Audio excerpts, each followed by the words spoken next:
點啊？考慮成點啊？成班董事到晒㗎啦，喺會議室嗰度等緊我哋。我從來冇諗過要收翻我所講嘅嘢。要考慮嗰個唔係我，係你啊，趙生。我真係唔明，你為乜嘢咁堅持咧？你喺世代物流呢4年，我係從來冇干涉過你做嘅任何嘢。16年，你話開設投資部，要買期油嚟對沖油價，我冇出聲。17年，你話收購恒豐物流，想開拓呢個大西北嘅市場，我都冇出聲。對外人前人後，我都話到明講嘅就係我趙海嘅説話。但係你今次咧，你太唔小心啦！你今次講嘅嘢惹嚟幾咁多麻煩？對唔住，趙生，我想搞清楚一件事。我喺記者會上嘅發言唔係唔小心講出嚟，我講嘅每一隻字、每一句説話都係諗得清清楚楚先講。你早就預咗？係啊，我預咗我講呢啲嘢一定會激嬲班員工，然之後佢哋一定會反彈。聽我講，我做咁多嘢係想話俾你同班董事聽一個道理：人係靠唔住嘅。我哋喺公司嘅高層，佢哋係打工仔，我哋行嘅路根本就唔一樣。佢哋一句唔開心就話罷工，一句唔開心就話躺平，咁世代物流點算啊？作為決策層，就唔應該將呢啲計時炸彈擺喺你嘅身邊。唔係咁陰謀論㗎。我哋世代物流能夠行到呢一個位置，唔係淨係靠我哋呢班坐喺 office 嘆冷氣嘅人㗎。你係老闆嚟㗎，你係咪應該識得點樣去未雨綢繆咧？你睇下出邊呢度，你成日都叫我望出去㗎。你睇下呢幾年個變化有幾大？而家全世界企業都係走向自動化，我哋要跟住個時代走啊！如果跟唔到人哋嘅步伐嘅話，好容易就俾人淘汰㗎啦。我唔否認你講嘅嘢係啱嘅，但並唔代表我堅持嘅原則係錯㗎咯。AI 又好，無人機又好，佢哋唔識嗌攰，唔識嗌加人工，同時有樣嘢佢哋永遠做唔到㗎，就係快遞員咁能夠親手將件貨件送到客人手上面。其他企業點諗我唔理，有一點我係唔會改變，就係我哋世代物流始終係一個人性化企業嚟㗎。你成日話我固執，其實最固執嗰個係你啊！我同你最唔同嘅就係，你始終覺得一間企業利益應該係最大化，我唔贊成嘅。我覺得一間企業利益唔係最重要，人先係最重要嘅。你都講到咁啦，即係我講咩都冇用啦。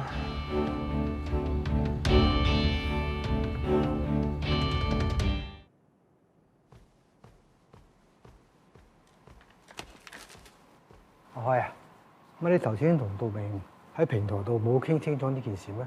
佢嚟過啊，擺低封信就走咗咯。佢辭職啊？佢仲冇講啲乜嘢？佢落嚟同大家講咧，佢喺記者會講嘅嘢咧，全係佢嘅意思，同你一啲關係都冇。不過佢話佢講得冇錯，所以佢都唔會喺內聯網個平台度解釋呢件事。唔好意思啊，咁多位，我係唔會喺內聯網嗰度澄清今次嘅事，因為我唔會對於一個我覺得係正確嘅事情作出任何嘅辯解。作為公司嘅管理層，我今次嘅決策係100%正確嘅，只不過係我同趙生行緊喺兩條完全唔同嘅路上邊。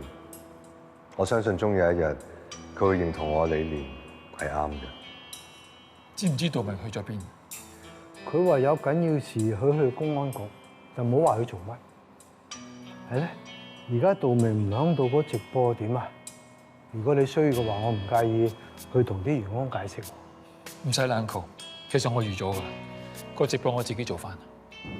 喂，林隊你好，我係徐道明啊。請問你芳芳同佢屋企人走咗未啊？麻煩你叫佢哋等多陣啊。我而家過緊嚟，諗住同你商量一下和解嘅事。我已經決定咗啦，我唔會再追究嗰兩個後生仔。咁就最好啦，我哋等你過嚟啊。好啊，唔該。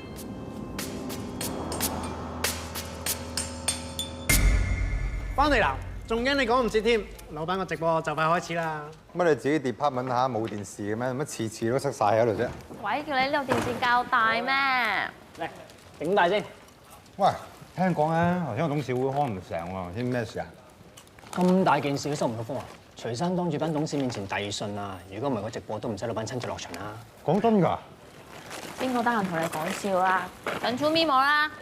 喂，夠鐘啦，快啲開電視啦！喂，將屏幕轉咗落嚟嘛，唔該。尋日我哋世代物流發生咗啲小風波，有好多員工就住一名高層喺某個場合嘅發言，而覺得好困擾。我喺呢度同大家正式道歉，同時間我都想藉住今次嘅機會同大家重申我嘅態度。我哋世代物流自從10年創辦到而家，我哋經歷過唔少高低。記得當日我哋得100幾員工，但係而家我哋擁有超過10萬員工。我成日同人講，我行嘅路並唔孤單，因為路上面係唔止我一個，同我一齊行嘅仲有你哋咧。我仲記得集團上市嗰一日，我接受過一個媒體訪問，佢提出一個靠勞力密集嘅企業係咪始終都受到時代嘅淘汰咧？我答佢話，高效率同人性化係永遠都喺度拔河嘅，唯一唔同嘅係物流快遞同其他行業係唔一樣。我個朋友同我講，佢話我哋嘅快遞員將個貨件送到客戶手上面，嗰個貨件係仲有溫度。所以我一直堅持，無論科技點發達，都係唔能夠取代我哋嘅員工。一個企業家係唔應該單憑為咗利益而不斷無止境咁發展科技嚟取代人力。相反，我哋要控制佢嘅步伐，唔可以俾佢行得太快。無論將來變成點都好，我哋世代物流始終都會堅持住以人為本嘅呢一個道理。Two tequila shots。係。喂，有冇封到㗎？俾錢啊！我失業喎，你要個失業人士俾錢，會唔會過分咗啊？你講呢句之前都係，但係而家唔係。我以成峰資本總裁嘅身份正式邀請你加入我哋公司。頭先睇直播，你講嘢嘅語氣咧，你兩仔爺一模一樣。阿爸當年咧就係揸住呢4個字，咁啊帶住10幾個工人。不過可惜啊，最後都撐唔住盤生意。其實我都唔知道自己做唔做得到。你得㗎，Uncle睇好你。其實 Uncle 喺度等你咧，係想同你講聲唔好意思，因為道明咧係我介紹俾你嘅，估唔到到頭來仲俾咗麻煩你。冇嘢喎，Uncle。呢幾年道明真係幫咗我好多。不過到而家我先清楚，原來我哋嘅方向係唔一樣啫。咁要唔要 Uncle 再幫你物色一個嚟坐喺道明個位咧？唔使啦，Uncle。我唔想揾一個外面人入我哋公司嘅決策層，我都係覺得揾個公司內部嘅人坐道明呢個位會比較好啲。邊個？係咪物流管控個阿 Sam， 定係網絡數據嘅 Leo？我心目中呢個人選咧，無論經驗同埋能力，都比佢哋好好多。係咧 ，Uncle，你咪成日都話想多啲時間留喺前海呢一度，不如道明呢個位交俾你好唔好？哎呀，我咪講過咯，我翻嚟呢度咧，只係想做精神領袖，決策上嘅嘢咧，我唔想理㗎啦。Uncle 咧已經一隻腳入咗棺材㗎啦，將啲機會留翻俾啲後生仔。全公司我最信任嘅人，淨係得 Uncle 你嘅啫。你唔好當係幫我，你當係幫我爹哋。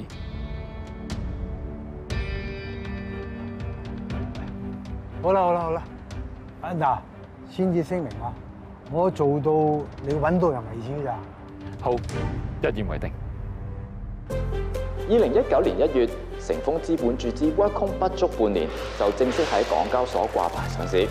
當日收市股價直飆到22蚊，公司市值15億美金。成就呢個神話嘅功臣，就係成峰資本嘅首席投資官徐道明。喺 Workcom 上市後1個星期，佢升任為成峰資本嘅高級合夥人。